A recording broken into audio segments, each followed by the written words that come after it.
실수스러운 상태로 변한, 멸망할 수밖에 없는 이야기. 그러면 이스라엘이 멸망할 수밖에 없었던 것은 우리의 죄와 우리의 우상 숭배와 우리의 불의함 때문이다, 이렇게 결론 내린대. 그럼 우리가 이렇게 우상 숭배하고 우리가 이렇게 불의할 동안 하나님은 뭐 하셨나? 하나님은 끊임없이 엘리야를 통해, 엘리사를 통해, 그리고 나중에 히스기야 때 가면 이사야를 통해 너무나도 섬세하게 이스라엘 향해서 일하고 계셨다는 사실을 알게 되는 거죠. 재밌는 건 여러분, 엘리사가 죽고 나서 엘리사의 뼈에, 어떤 사람의 죽음이 그 엘리사의 뼈에 부딪히니까 어떻게 됩니까? 이 엘리사의 죽음, 그 뼈에 부딪혔던 이 죽은 사람이, 읽으셨군요. 할렐루야. 이게 목사의 기쁨입니다. 그 느닷없는 이야기가 왜 들어갔을까? 이게 무슨 나사로 얘기도 아닌데 왜 그런 얘기가 들어갔을까? 그게 결국 이 열왕기의 가장 핵심적인 소망입니다. 죽은 자도 하나님의 말씀에 부딪히면 어떻게 된다? 산다. 그게 포로로 끌려가 있는 에스겔의 환상이죠. 이스라엘 골짜기의 환상. 그럼 결국 이 열왕기의 기록은 멸망할 수밖에 없었던 이유, 그 멸망에 관한 과정 중에 하나님의 일하심, 그리고 결과적으로는 뭐에 대한 기대로 남아요? 우리를 살게 하실 거다, 우리를 살아나게 하실 거다 라고 하는 기대가 남는 게 멸망 속에서 그 쓰레기 더미 위에서 장미꽃을 피워 올리는 게 열왕기인 거예요. 이런 그림으로 열왕기를 봐야 합니다. 자, 그래서 이 가운데 토막에 이제 엘리야의 사역이 등장하죠. 엘리야가 북이스라엘 아합 왕이 통치하는 북이스라엘에서 활동했는데, 엘리야가 제일 먼저 뭘 예언합니까? 가뭄을 예언하지요. 왜 가뭄일까요? 아합이 이스라엘의 부흥을 위해서 전략적으로 선택한 신앙이 뭡니까? 엣바알의 딸 이세벨을 아내로 맞이해서 그 이스라엘의 중흥을 이끌어내기 위해서 선택한 게 뭐냐면 농경 문화의 신, 풍요와 다산의 신, 바알은 비의 신입니다. 그래서 바알을 선택했잖아요. 바알에 대한 심판이에요, 가뭄은. 그래서 엘리야가 일어나서, 그래? 바알 네가 비의 신이야? 하나님이 엘리야를 통해서 예언하게 합니다. 내가 예언할 때까지 앞으로 비 한 방울 안 내릴 거야. 그럼 결국 이쯤 되면 이스라엘이 눈치를 채야 되죠. 누가 진짜 하나님인가? 바알이라고 하는 것은, 알이라고 하는 것, 이 알이라는 단어와 엘로힘 할 때 이 엘이라고 하는 것은 최고의 존재를 가리키는 말이기 때문에 바알, 위대한 자, 나의 남편, 이런 뜻이에요. 엘로힘이라고 하는 말, 우리 하나님으로 번역되는 이 신보통 명사인데, 이 두 가지가 연결되어 있는데 누가 진짜 하나님이냐라고 하는 질문 속에 답을 찾았어야 되는데 끝까지 답을 못 찾죠. 가뭄이 들었어요.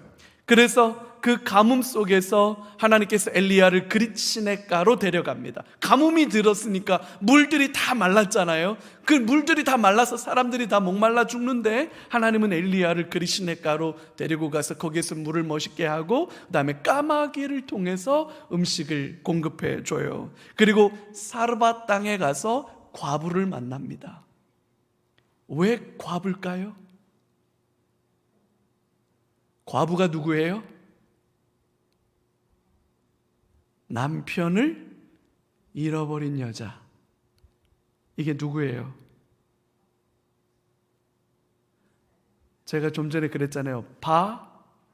바알, 위대한 자, 나의 남편.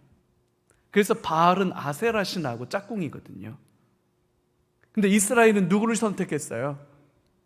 바알을 선택했죠? 바알을 누구라고 선택한 거예요? 내 남편이라고 선택한 거예요.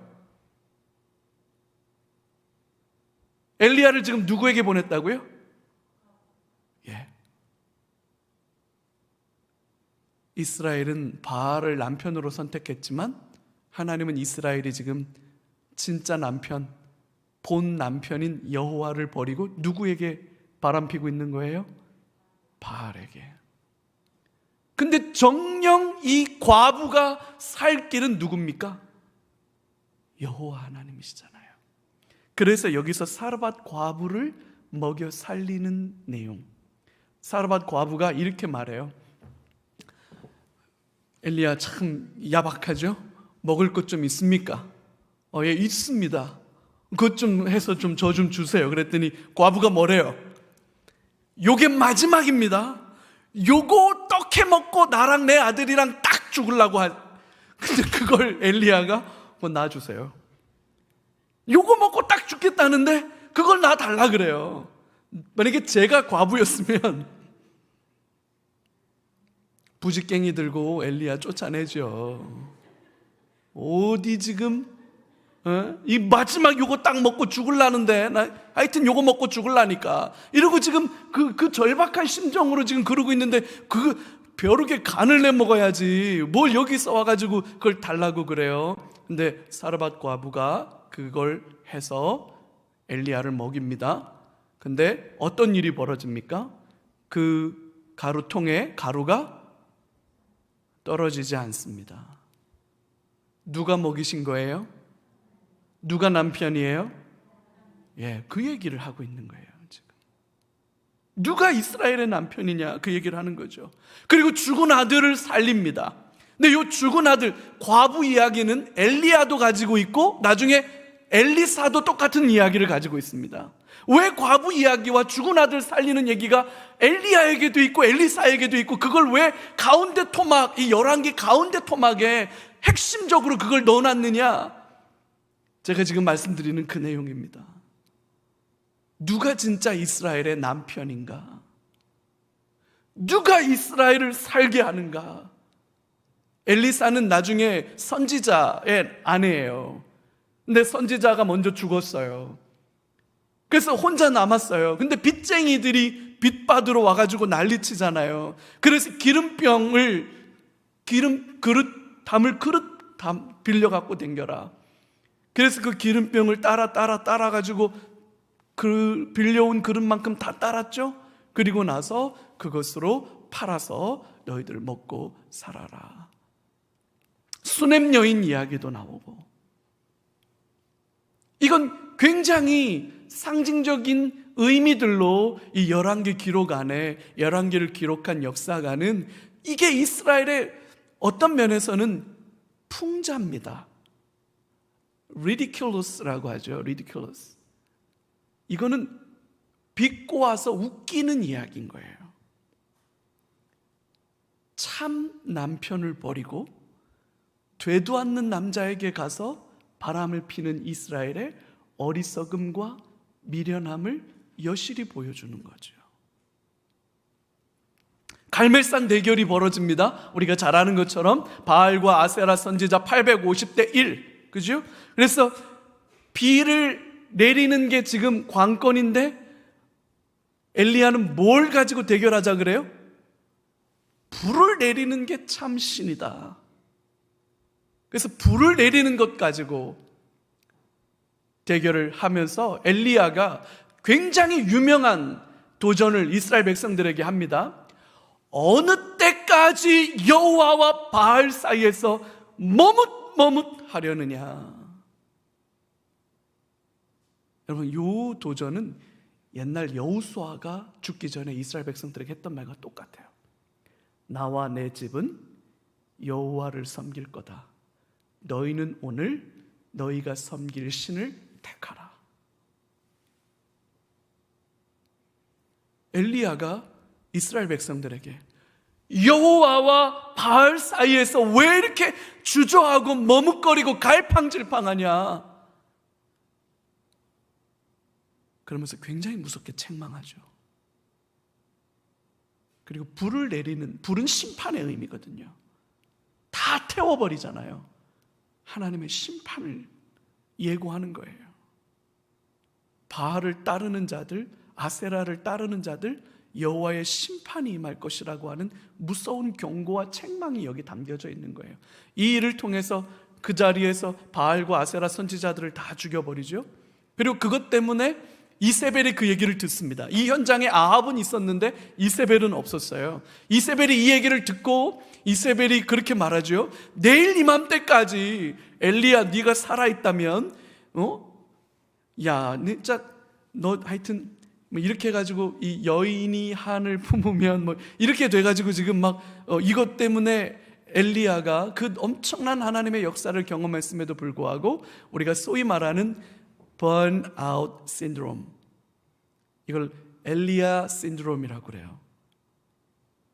이게 번아웃 됐다, 탈진했다라고 말하는 거죠.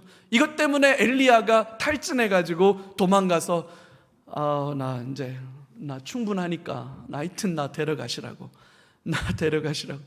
제가 어린 시절에 되게 저를 업고 저희 어머니께서 저 시골 교회에 이렇게 가서 이제 철야기도 하시던 이런 기억들이 제가 가끔 있어요. 그러면 그 마룻바닥 교회였는데 저는 이제 방석을 두툼하게 깔아놓고 자고 있고 어머니는 이제 기도하고 있는데 간혹 자다가 잠결에 어머니 기도를 들을 때 우리 어머니가 막 기도하시다가 울면서 기도하시다가 쭉 데려가시옵소서 왜 자꾸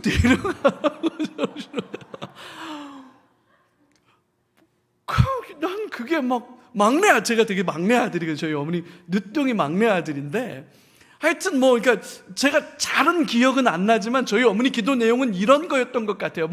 우리 어머니 막 이렇게 간절하게 기도하는 기도 제목인데 하여튼 그거 안 들어주시려면 날 데려가십시오. 이런 기도였던 것 같아. 그래서 그냥 데려가 달라고 이렇게 기도를 하면 그냥 심장이 서늘한 거예요. 저는 자다가 말고 엄마 뭔 소리야? 왜 엄마 데려가면 난 뭐가 돼? 그래서 엄마 찾아 산말리 이런 것도 심란하고 근데 자꾸만 데려가라고 그러고 이래가지고 그게 가슴이 이렇게 사늘해지는 기도였고 그런 기도 기억나요. 엘리야가 이제 충분하니까 날 좀 데려가십시오. 나 이제 됐습니다. 나 이제 더 이상 못합니다. 그랬을 때 하나님께서 엘리야를 위로해 주시지요. 기운 내라. 그리고 떡을 먹여주고 음식을 먹여주고 내가 너를 만날 곳으로 너가 가야 되는데 길이 멀다. 그러면서 위로해 주세요. 엘리야가 그 마음을 가지고 하나님의 산 호렙으로 갑니다. 하나님 만날 거라고 기대하고 지진도 나고 큰 바람도 불고 난리가 났는데 그것들 속엔 하나님이 안 계셨어요. 이후에 세미한 음성과 같이 하나님이 엘리야에게 말씀하십니다. 그렇게 엘리야를 회복시켜 주면서 뭐라고 이야기하냐?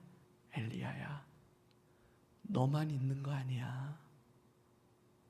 바알 앞에 무릎을 꿇지 않은 내가 7천의 사람들을 숨겨놨다.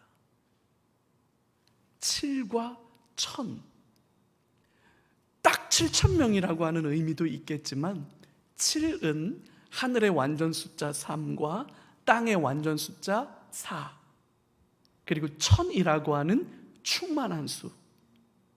그래서 7,000명이란 얘기는 엘리야야, 너 혼자가 아니야.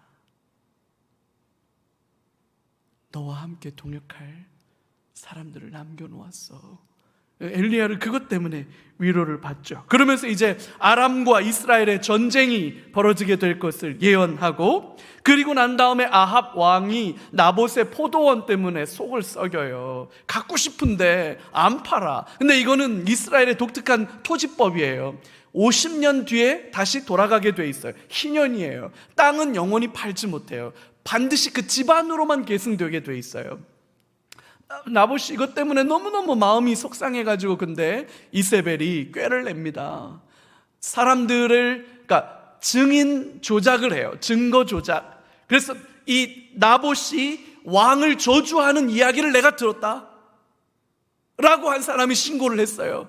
이게 한 사람만 신고를 하면 범죄가 성립이 안 되는데 성인 2명 이상이 동일한 증언을 하면 법적 효력이 있습니다. 그래서 두세 사람의 비류들, 참 나쁜 사람들을 뒤에서 해가지고 이 사람들이 한 입으로 나봇이 그 얘기하는 거 나 들었다, 나도 들었다, 나도 들었다, 두세 사람이 일치된 증언을 하니까 법적 효력이 발생해서 왕을 저주한 자, 여호와를 저주한 자가 되는 거기 때문에 나봇을 죽여버렸습니다. 그리고 나봇의 포도원을 자기 것으로 가졌죠.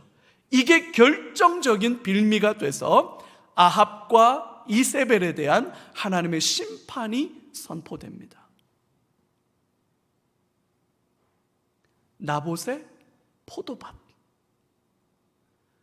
상징적으로 포도원은 이스라엘을 가르칩니다. 하나님의 기업인 이스라엘을 강제로 탈취하는 자들, 하나님이 심판하신다는 이야기입니다. 그게 지금 이 역사가가 역사를 쓰는 이 순간은 나라가 망했어요? 아직 안 망했어요? 예? 망했어요. 이미 망했어요. 이걸 왜 역사가가 이 기록들을 다 남기고 있는 거예요? 망한 나라를 놓고 살아가는 디아스포라 유대인들에게, 제국에 흩어져 살고 있는 에스라 느헤미야 시대의 이스라엘 사람들에게 하나님의 회복에 대한 소망과 기대를 갖게 해주는 거예요.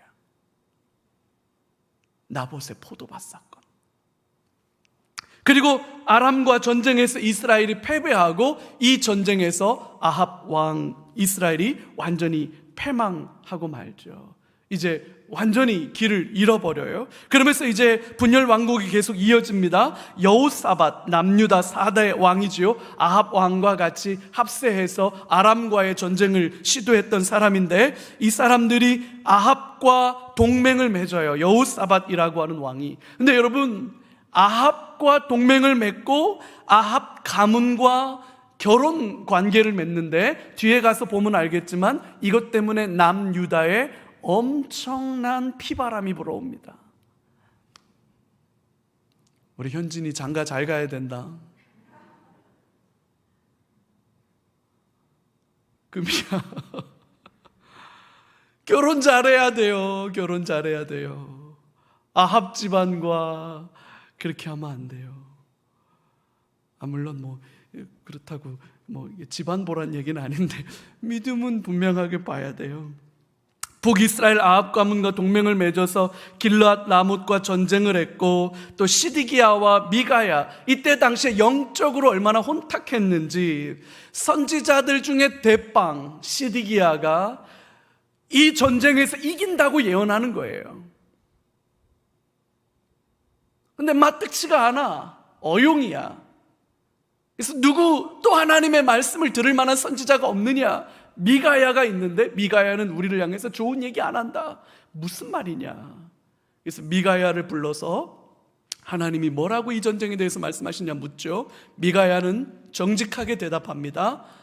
하나님이 이스라엘의 왕을 치심으로, 그러니까 양떼의 목자를 치심으로 양떼가 평안히 집으로 돌아가는 것을 보았습니다. 이렇게 말해요. 여러분, 목자가 죽었는데 어떻게 양들이 집으로 평안히 돌아가요? 아이러니죠. 목자가 죽으면 양들은 죽은 거잖아요. 근데 이스라엘을 향해서 이 미가야 선지자를 통해서 하나님 뭐라고 말하냐면, 왕이 죽었으므로, 목자가 죽었으므로 양들은 평안하다. 지도자가 얼마나 중요한지. 그래서 그 예언 때문에 시드기야하고 미가야하고가 싸움이 붙었어요. 시드기야가 미가야의 뺨을 때립니다. 여호와가 언제 나를 떠나서 너에게로 갔느냐? 여러분, 이 시대는 진리 싸움입니다. 간곡하게 부탁드립니다. 여러분, 이 교회 담임 목사가 여러분들 엉뚱한 길로 빠지지 않도록 제가 열심히 궁둥이에 진물 나도록 연구하고 묵상하고 공부하고 기도할 겁니다. 제발 엄한 데 가서 엄한 거 듣고 와서 엄한 소리 하지 마세요. 제가 더 열심히 할게요.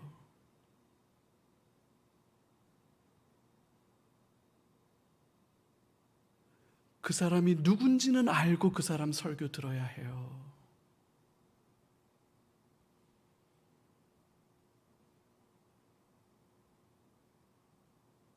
정말 중요합니다.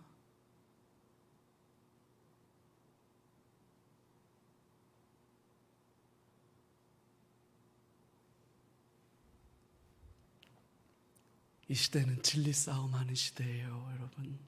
모두가 다 진리라고 외쳐요. 이만희도 진리라고 외치고요.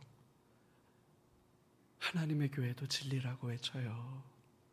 구원파도 자기들이 진리라고 외치고. 여러분, 중심 잡지 않으면 엄한 데로 갑니다. 누군 줄 알고 따라가요. 누군 줄 알고.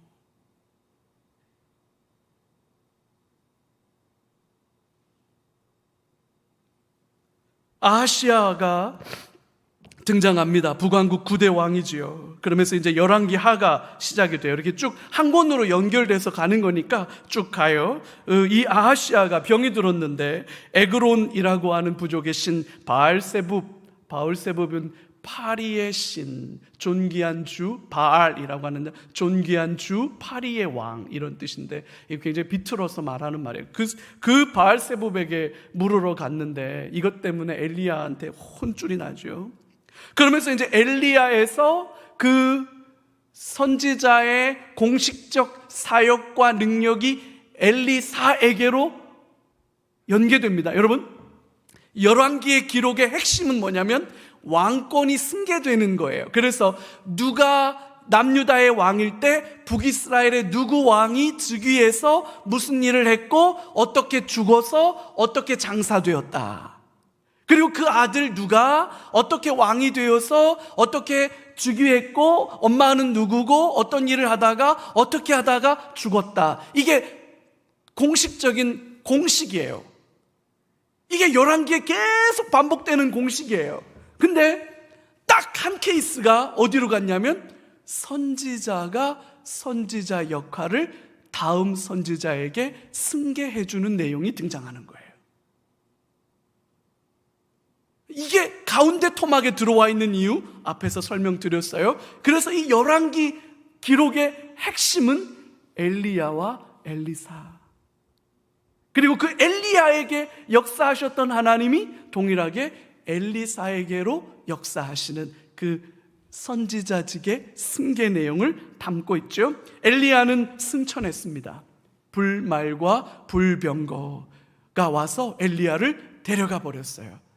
이렇게 해서 엘리야는 죽음을 맛보지 않은, 성경에 에녹과 함께 죽음을 맛보지 않은 아주 독특한 인물로 등장해요. 어떻게 끝이 났는지를 성경 안에서는 더 이상 설명하고 있지 않는데 요 엘리야가 성경에 나중에 딱 한 번 더 등장합니다. 언제?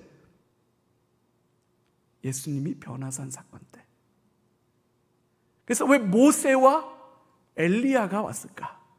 모세는 뭐를 대표하냐면 토라, 율법을 대표하는 거예요.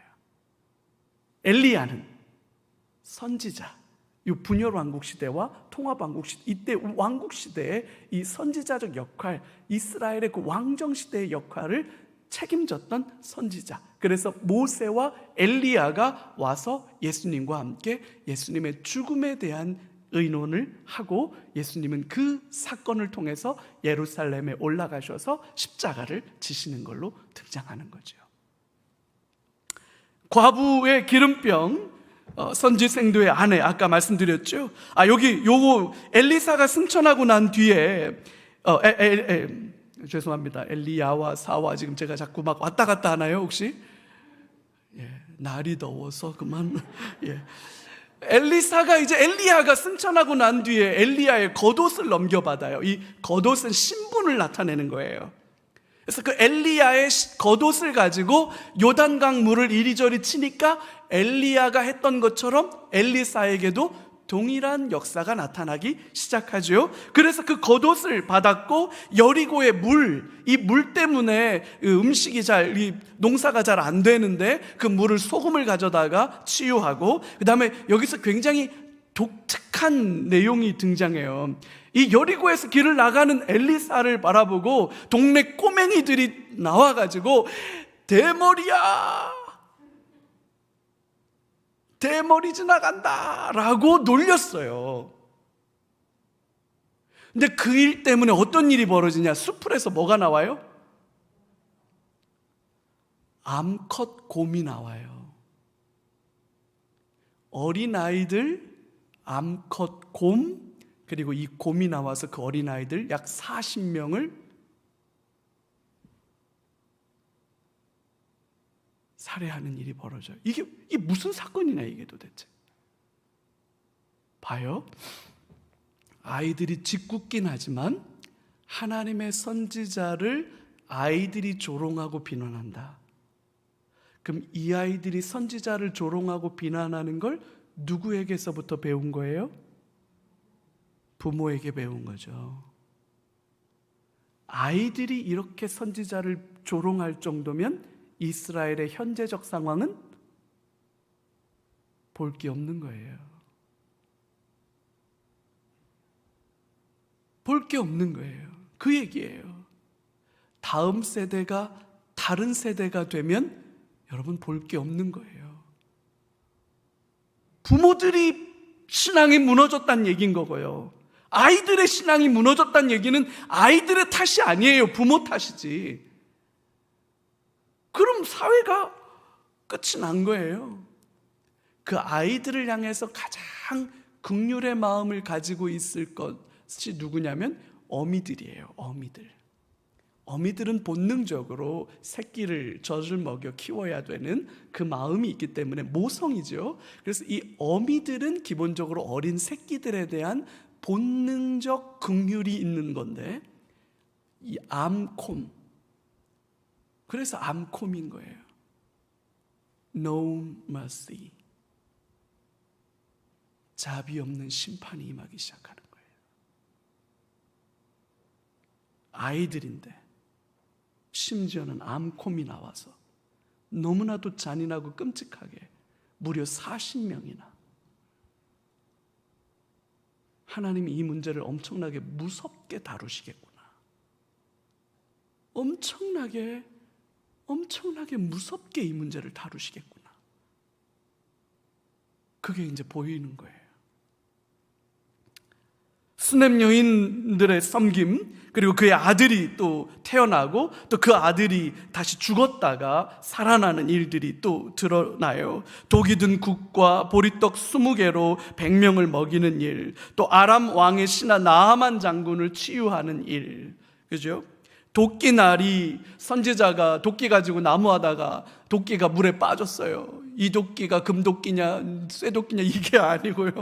이게 막 그래서 이 도끼를 쇠로 만든 이때까지만 해도 이제 철기로 전환됐을 때 아직 그렇게 쇠 연장이 흔하던 시절이 아니니까 이 쇠도끼는 굉장히 중요한 하나의 그 도구죠. 그걸 잃어버렸으니까 눈물로 어떻게 하면 좋은가 하는데 나뭇가지를 던졌을 때 도끼가 물에 떠오르게 되는 놀라운 기적들이죠. 하나님의 역사가 어떻게 이스라엘을 이끌어가고 있는지, 그 놀라운 기적과 하나님의 역사에도 불구하고 이스라엘은 너무나도 신실하게 곁길로 열심히 가고 있는 모습을 보면 하나님의 신실함과 이스라엘의 어리석음과 미련함이 굉장히 대비가 돼서 드러나는 거죠. 아람 군대의 1차, 2차 침공이 있어요. 그리고 나서 아람에 대한 예언을 합니다. 아람의 왕 베나닷이 이제 몰락하게 될 것이고, 새로운 하사엘이라고 하는 이 베나닷의 신하인데, 이 하사엘이 베나닷을 죽이고 아람의 왕이 될 거다라고 하는 얘기를 하는데, 이 하사엘을 통해서 무슨 일이 벌어지느냐? 아합 집안을 심판합니다. 하나님이 통치하시는데 아람 나라 왕정도 결국 하나님이 허락해 주셔야 왕이 되는 거고, 하나님이 통치하시고 있다는, 이스라엘만 통치하고 있는 게 아니라 하나님이 누구까지 통치하시고 있다? 아람까지 통치하고 있다. 이게 이 비슷한 시기에 쓰여지고 있는 선지서 중에 뭐가 있습니까? 요나는 어느 나라에 대한 예언을 하는 거예요? 다시 아수르, 니느웨.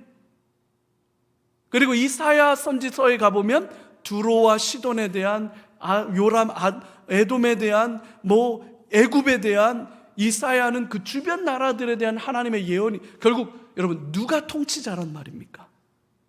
그죠? 성경은 이걸 굉장히 중요하게 다루고 있어요. 하나님은 저 작은 나라 이스라엘, 하나님이 힘이 없어서 그 쬐끄만 나라만 붙잡고 있는 게 아니에요. 하나님이 쪼그라들어 있어서 그 쬐끄만 나라만 붙잡고 있는 게 아니죠. 하나님은 열방의 통치자, 왕들 중에 왕이고 신들 중에 신이시고 참 하나님이시다. 할렐루야. 이게 성경이 우리들에게 이야기하는 핵심 아닙니까? 그러면서 이제 여호람 왕이 등장합니다. 남왕국 5대 왕이고 32살의 즉위해서 8년간 통치했는데 아합의 딸 아달랴와 결혼을 합니다. 근데 이 아달랴가 어떤 일이 벌어지느냐, 여호람이 8년 동안 통치하다가 죽어요. 그래서 그의 아들 아하시야가 왕이 되는데, 이 아하시야가 북이스라엘 요람과 동맹해서 아람과 전쟁을 벌이다가 전장터에서 불과 즉위한 지 1년 만에 죽습니다. 갑자기 이제 막 왕이 된 신임 왕이 죽어버리니까 그 아들이 이제 왕이 되어야 되는데, 아들을 아합의 딸 아달랴가, 북이스라엘 사람이죠, 남유다를 접수하려고 하는 욕망, 장희빈 저리 가라라니까. 그래서 이 아달랴가 나머지 이 아하시야가 죽고 난 다음에 아하시야의 왕자들을 다 죽여버려요.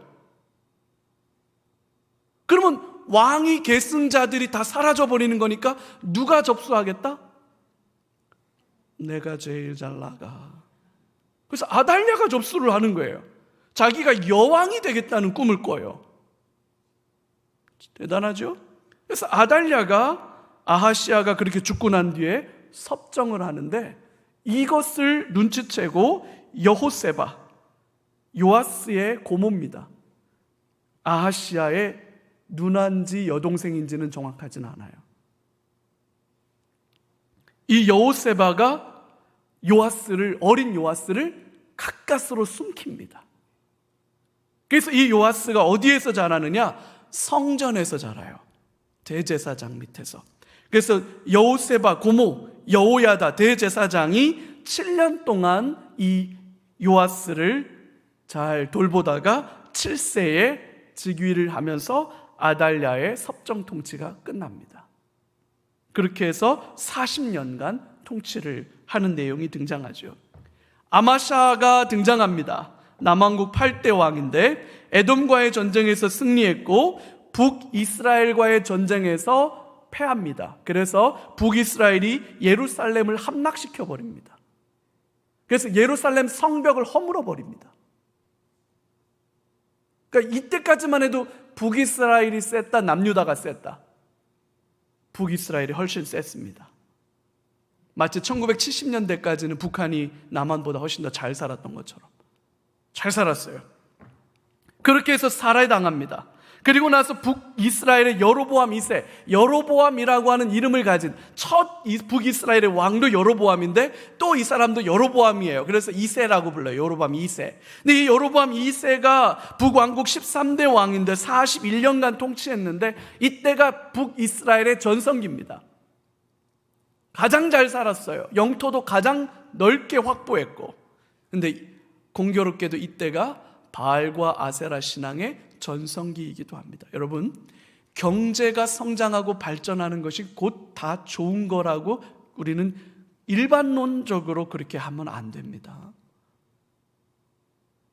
돈 많이 벌고 높은 지위에 올라간 것이 곧 성공이다. 여러분, 신앙 안에서 성공이다. 이렇게 단편적으로 말하면 안 됩니다. 거꾸로 여러분, 경제적으로 어렵고 지위가 낮다고 해서 실패한 인생이다. 이렇게 여러분 일반론적으로 그렇게 하면 안 됩니다. 신앙과 하나님 앞에서의 삶은 여러분 그렇지 않습니다. 야베스의 기도가 그렇잖아요. 야베스는 날 때부터 곤생 가운데 난 사람이에요. 근데 하나님께서 그를 어떻게 하셨다고요? 복 주셨다고요.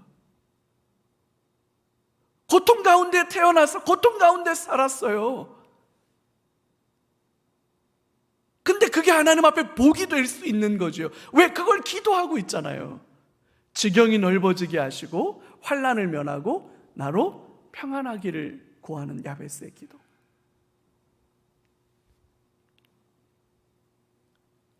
아사리아가 우시아라고 하는 이름으로도 불려지지요. 나병 환자였어요. 그래서 별궁에 거하고 요담이 대리 통치를 했고, 북이스라엘은 스가랴라고 하는 사람이 이 여로보암 2세가 죽고 난 뒤에 이제 북왕국을 차지했는데 6개월밖에 통치하지 못하고 신하 살룸에게 살해당하면서 예후 왕조는 이렇게 몰락합니다. 살룸이 왕이 되고 난 다음에 한 달밖에 통치하지 못했는데 므나헴이라고 하는 사람이 이제 살룸을 살해하고 자기가 왕이 돼요. 그러니까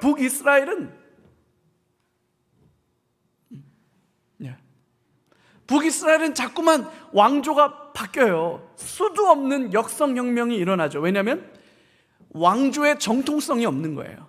남유다는 왕조가 안 바뀝니다. 다윗의 후손들로. 이건 물론 하나님의 은혜이기도 하고 하나님이 허락해 주신 일이기도 한데, 북이스라엘은 뭐 왕조가 막 툭하면 뒤집어지는 거. 한 달 만에 살해가 되고 7일 만에 오므리 신물이, 이때는 7일 만에 왕조가 바뀌기도 하고 이런 일들이 벌어지죠. 아수르가 디글랏블레셀이 쳐들어와요. 불이라고 하는 이름으로도 불려지는데 아수르의 최고의 전성기예요. 이때가 아수르가 쳐들어와서 그 아수르에게 은 1000달란트를 주고 아수르가 철군합니다. 부가히야가 왕이 돼서 2년간 통치하고, 베가가 또 뒤집어 가지고 20년간 통치하고, 그때 이제 요담이라고 하는 아들, 아까 그 나병에 걸렸던 아버지 그 별궁에 있는 동안 왕자가 대리 통치하다가 나중에 이제 자기가 여전히 이제 왕이 되어서 통치를 하고, 아하스가 그 아들로 16년 동안 통치하고, 이제 이 베가 다음에 19대 왕이 호세아인데 이 19대 왕으로 북이스라엘은 끝납니다. 아수르 살만 에셀, 여기선 디글랏블레셀이 쳐들어왔는데 이번에는 그 뒤에 왕이에요. 살만 에셀이 쳐들어와서 사마리아 성을 3년간 포위합니다.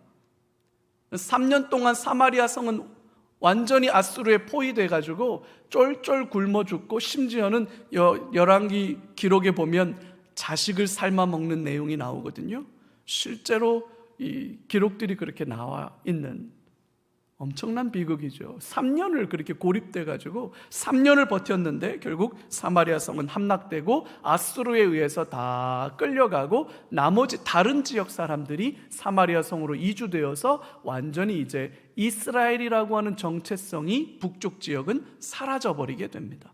그래서 북이스라엘은 멸망. 그러면서 이제 남유다의 그 시대에 히스기야가 통치를 하고 있는데, 25세의 주기에서 29년간 통치했는데, 북이스라엘을 멸망시켰던 아수르가 조금만 밀고 내려오면 바로 예루살렘이기 때문에 예루살렘까지 밀고 내려옵니다. 아수르는 어디까지 내려가려고 하냐면 애굽까지 내려가려고 하는 거예요.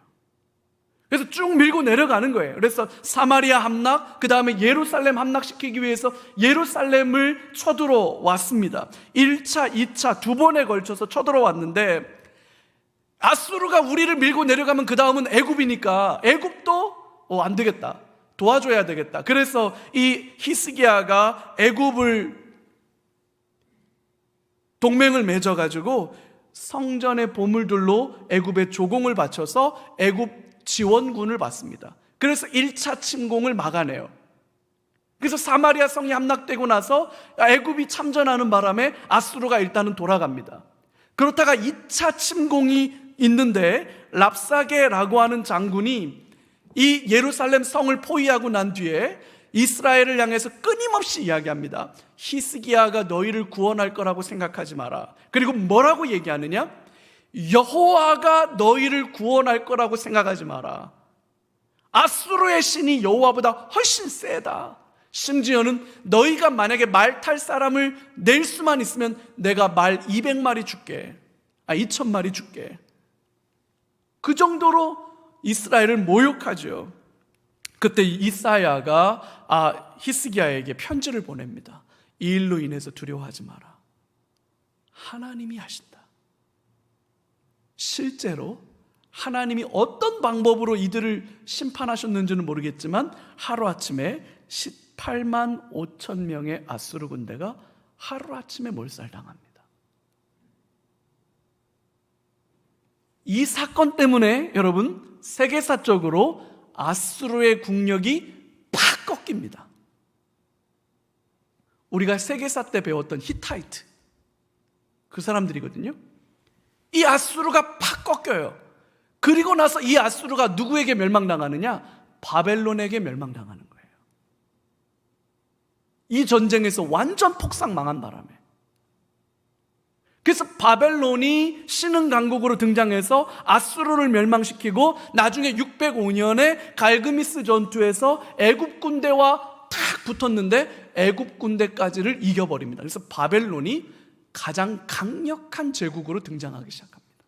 그래서 남유다는 결국 누구에게 망하냐? 바벨론에 망합니다.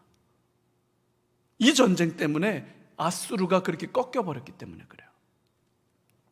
히스기야의 수명이 병이 들어서 15년을 연장받죠. 하나님 앞에 벽을 바라보고 눈물로 기도합니다. 하나님께서 15년을, 그래서 아하스의 일령표의 해 그림자가 10도 뒤로 물러나는 그런 역사가 일어났죠. 바벨론에서 이제 사신이 왔어요. 왕이 병에서 나았다고 바벨론에서 사신이 왔어요. 근데 이때까지만 해도 바벨론은 이제 막 국가의 기틀을 하면서 이제 신흥 자라나려고 하는 막 이런 그런 상황이죠. 아수르가 여전히 강력했는데, 물론 이제 전쟁에 패해서 국력이 한번 꺾였지만 아직 바벨론은 먼 나라고, 그리고 아직 그렇게 바벨론은 강력한 힘을 안 가지고 있는데 이 히스기야가 병에서 나았다는 이야기를 듣고 사신을 보내서 축하해줘요. 그래서 그 사신이 오니까 히스기야가 기분이 좋아가지고 다 보여줬어요. 무기고, 우리 곡간, 우리 성전, 우리 뭐 이렇게 다 이렇게 뭐 사신을 접대하는 거겠죠. 근데 그것 때문에 이사야가 또 가슴을 치면서 히스기야에게 말하죠. 그 바벨론에게 결국 포로로 끌려가게 될 것이다. 이게 실제로 남유다가 망하기 한 120년 전쯤 일입니다. 이게 바벨론의 포로로 끌려갈 것들이 예언되고, 이거는 지금 그 아하스의 일령표 해시계입니다. 해시계. 요 해시계가 그림자가 뒤로 이렇게 갔다는 거죠. 므낫세가, 히스기야가 위대한 왕, 그 뒤에 아들이 므낫세인데, 요 므낫세가 또 위대한 왕입니다. 나쁘기로. 비극이죠. 얼마나 못됐는지. 우상 숭배가 절정에 달했는데 55년간이나, 나쁜 놈들은 오래 살아요. 하여튼 오래 살아. 건강도 얼마나 좋은지. 건강해가지고 팔팔해가지고 나쁜 짓 오래 하는 게, 아이고 주여. 그래서 결국 이게 이스라엘 남유다의 멸망의 직접적 원인이 됩니다. 그의 아들 아몬이 왕이 돼서 그것을 뒤집으려고 하지만 힘이 부족했고, 요시야가 종교개혁을 일으켜서 엄청난 새로운 이 교회, 어떤 그 사회를 개혁해내기 위해서 요시야가 엄청나게 노력해요. 성전 수리하기 위해서 두었던 그 함에서 헌금하면서 율법책을 발견하고 그 율법책을 읽으면서 이스라엘 백성들에게 이 율법책대로 살아야 된다고 다시 한번 촉구하면서 유일하게 유월절을 지킵니다. 개혁을 하지만 결국 아까 말했던 이 갈그미스에서 신흥 강국 바벨론이 아수르를 점령하고 이제 세력을 펼칠 때 이 애굽의 바로 느고가 이 바벨론을 눌러줘야 되겠다, 저거 더 크면 안 되겠다, 그렇게 해서 이 바벨론과 전쟁을 하러 올라가는 동안 이 갈그미스라고 하는 곳에 전쟁을 하러 올라가는데 그 전쟁을 하러 가는 길에 요시야 무깃도에서 전투를 벌입니다. 바벨론 편들다가. 그래서 바로 느고에게 전투에서 죽습니다. 그리고 나서 바로 느고가 돌아오는 길에 여호아하스가 왕위를 이었다가 3개월 만에 애굽으로 붙잡혀가요. 이 바로 느고가 그 갈그미스 전투에서 패하고 돌아가다가 이 왕 바꿔놓고 승질이 너무 났으니까 기분 너무 나쁜데 너 그 아들이야 네가? 너 이리 와 이래가지고 잡아가고 대신 여호야김을 왕으로 세워놓습니다. 바로가 임명한 왕이에요. 그리고 여호야김 뒤에 여호야긴이 왕으로 등극을 합니다만 이때 3개월 통치를 하고 바벨론의 2차 침공 때 여호야긴은 붙잡혀 갑니다. 그러니까 여호야김, 여호아하스 이때부터 지금 바벨론과 애굽 사이에서 남유다는 어느 편을 들을까요? 알아맞혀 보세 요 하면서 결정을 못하고 어떤 때는 바벨론, 어떤 때는 애굽 이렇게 하다가 결국 이쪽 저쪽 다 못하고 요때 활동한 선지자가 예레미야. 예레미야는 끊임없이 말하죠. 어느 편에 서야 된다? 바벨론 편에 서라. 근데 이스라엘은 결국 누구를 바라보다가 망합니까? 애굽 바라보다 망합니다. 바벨론이 애굽을 밟아버렸습니다.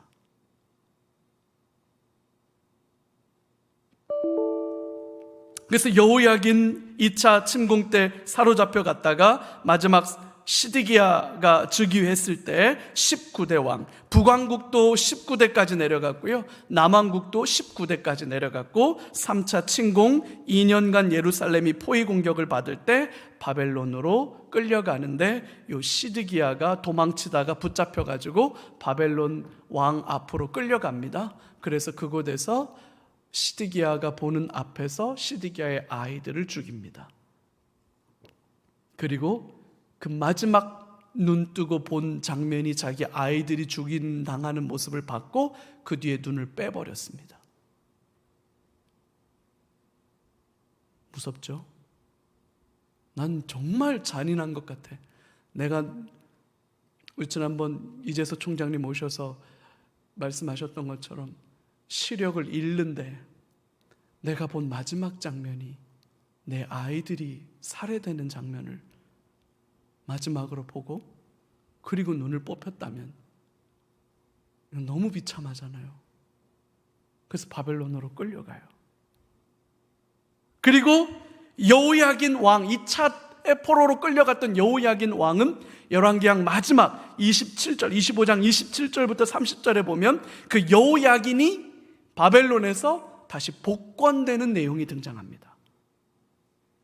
그래서 마지막 열왕기 기록의 끝이 뭐라고 맺냐면 이 여호야긴이 복권되어서 바벨론 왕과 함께 식탁에 앉아서 음식을 먹는 그런 존귀한 자로 회복된 장면까지를 그리고 있어요. 그래서 아마 열왕기를 기록하고 있는 역사가는 그 정도 시점에서 이 기록을 마치는 것 같아요. 거기까지를 기록하는 거예요.